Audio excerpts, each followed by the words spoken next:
A friendly reminder that in 3 generations, everyone who knew us will be dead, including the people whose opinions stopped you from doing what you wanted all along.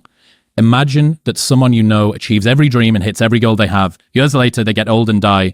2 years after that, how much do you care? About as much as everyone else will if you accomplish your goals and dreams. Do it for you.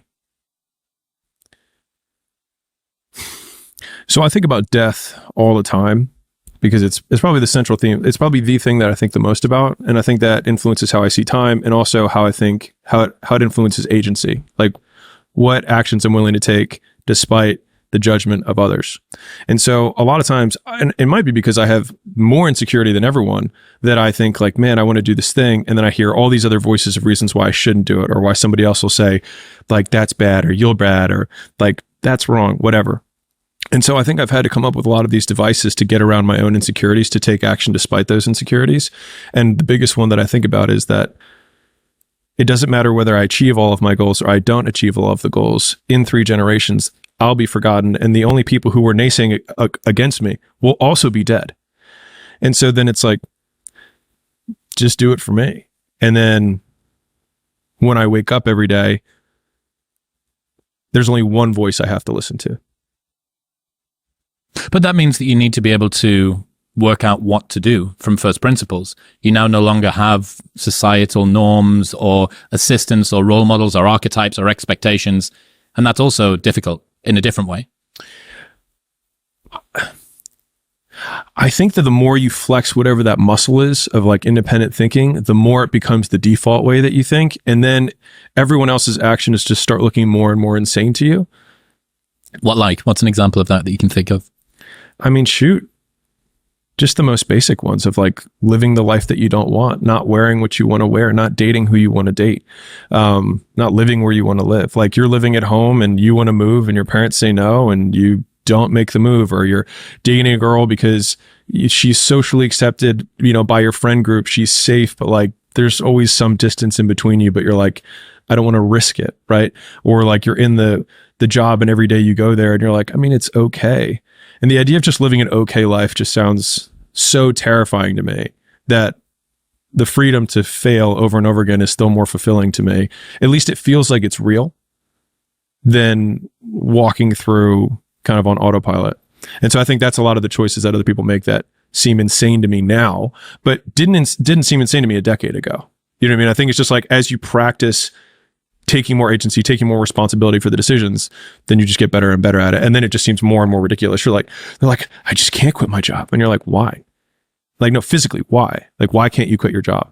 Like, you know what I mean? They start hyperventilating. And it's like, could you move in with your parents? Could you move in with a friend? Could you split rent? I mean, I could, but I mean, other people who are going to die in 100 years would think what?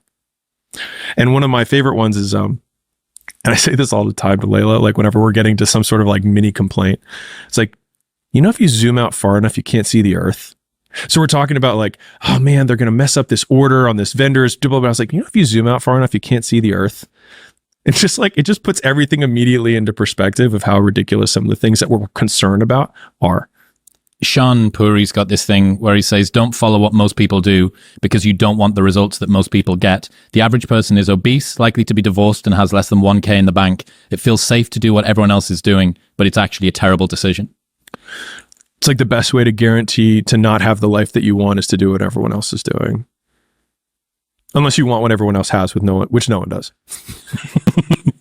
Yeah, it's being able to think for yourself and treating it like a muscle, I think, is a smart way to consider it, because in the beginning it's really, really hard.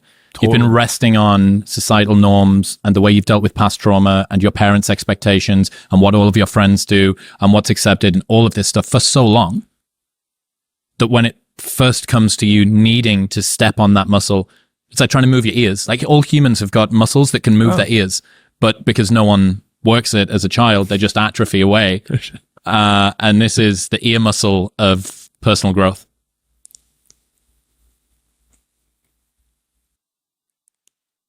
I think I had a lot of practice with it because so like a lot of people have many voices that they hear that they feel are judging them, right? They have their friends, they have their uncle, they have their siblings, they have their cousins, coworkers, whatever. I think I had just one voice that I heard really loudly. And I was talking to one of our employees the other day, and I was trying to put it in perspective, a younger guy. And I was like, I imagine how much you care about your mother's opinion and your father's opinion and and all of those other people. I was like, and now imagine that there's literally only one, because I had no siblings. I basically had no mother. I had just a father. And so like his approval was literally everything. And he disapproved of the path that I wanted to take in my life. And so I think a lot of these mental faculties or these little frameworks or these isms just came from like, how can I combat this incredibly booming voice in the background? Because like when I look at what I was doing at the time, like I was a consultant, I graduated in 3 years, I took the consulting job, I did all the things. But the craziest thing was that the moment that my father was most proud of me and he approved of my life the most was when I was the saddest. And so that's when I was like, maybe his approval isn't the right way to feel good about life. And so that started basically the 6-month journey from when I decided that I wanted to change my life till when I changed it. And I think that like as you become more able or more potent or higher agency, that timeline between when you decide you want to do something and when you actually do it just continues to compress, right? Like now if I want to change something, I'm like, let's change it, like done.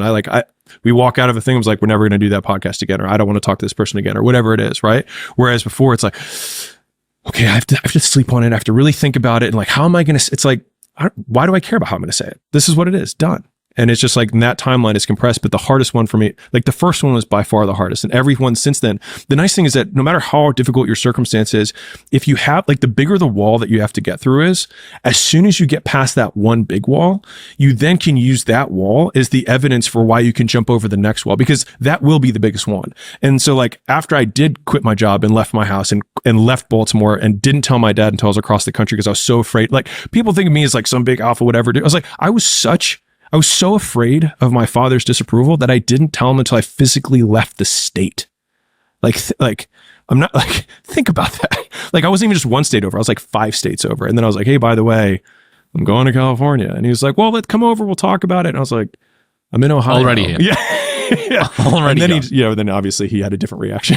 Right. But then after that, it was like, what do I have to do now? It's like, oh, I gotta sell strangers. And I was like, I told my dad I didn't want to do what he wanted. How hard could this be? And so like it then becomes this one huge proof point. So the bigger the dragon is that you have to slay, the more evidence you have that you can slay the next dragon. And I think that is, if there's ever been a good point for why getting over the first hard one is so hard, is that it will then give you the reinforcement that you can do whatever you need to do next.